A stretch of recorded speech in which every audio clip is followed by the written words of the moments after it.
Hi, Stephen here. Carrying on talking about the financial planning process, the next step is the financial planning meeting.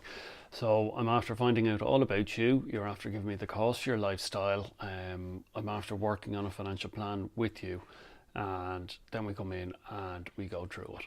Now, it's important to understand it's not my financial plan; it's your financial plan.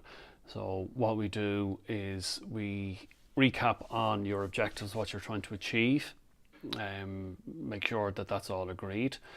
Then we go through, we look at what your net worth is, what your income is. We all agree all these things. If there's any changes you want to make, we can do it there and then. I use a piece of software. It's all interactive. I can make the changes there and then, and it will adjust your financial plan. So we also go through your expenditure. With the software I use, it shows the difference between your income and your expenditure in any given year.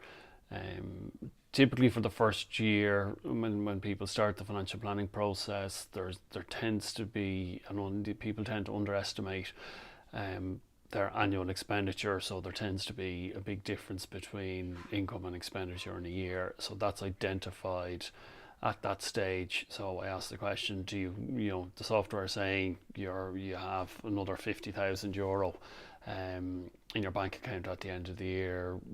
Is that accurate? And most people go, no, Jeannie, no, we don't have 50,000 in our bank account at the end of the year.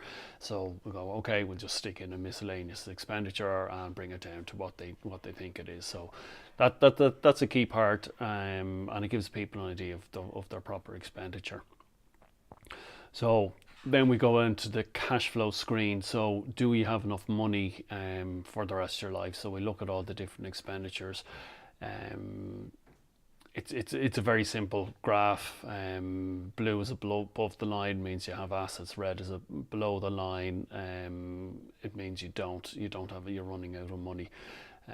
So then if you're in the lucky enough situation that you have a blue screen, a blue graph, then we have to make sure that those structures are in place so those things happen and you don't walk away thinking, oh, that's great, we don't need to do anything. If there's situations where you are going to run out of money, and it does apply to most circumstances, we come up with solutions. So what you need to do, where do you need to redirect your money, what structures do you need to have on your finances, so you bridge those shortfalls in cash. We also look at the catastrophe planning situations for you as well. So it's really coming up with those solutions for you and agreeing what needs to be done. Typically, there could be 6 or 7 different things that need to be done.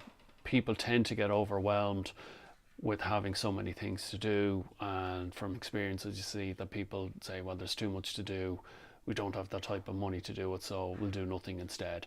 So what I do is you pick the top 2 or 3 things that you want to achieve this year. We set a timeline, when do you want to do it by, and then we go and we do it. Okay.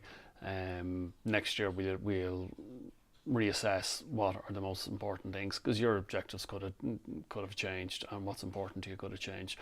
So it's looking at what are top 2 or 3 things to achieve, and I'll talk to you about that in the implementation stage, which is the next video. Okay, talk to you again soon. See you now. Bye.